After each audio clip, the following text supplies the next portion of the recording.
Hi everyone and welcome to ABC for Beginners.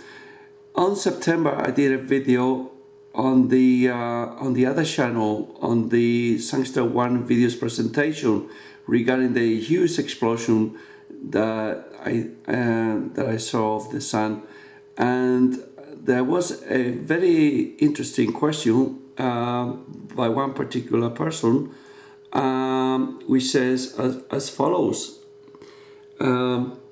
Explosions or flares? Okay, so that's the question. Explosions or flares? Apparently, this person seems to think that flares and explosions are completely different issues. So, take a look now at the NASA site, all right, and have a look at what it says. It says here, solar flare surprise, okay, and it says solar flare are the most powerful explosions in the solar system, packing a punch equal to hundreds million hydrogen bombs. They obliterate anything or everything in their immediate vicinity. Not a single atom should remain intact. So there you have it, folks.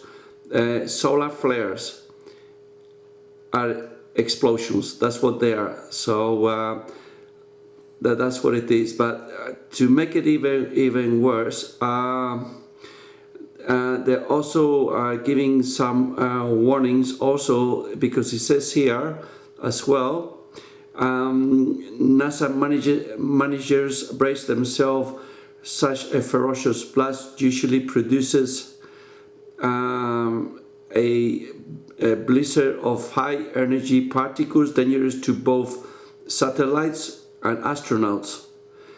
And I just wonder whether this would be a reason why NASA has cancelled all the space shuttles going to and from the Earth onto the space station.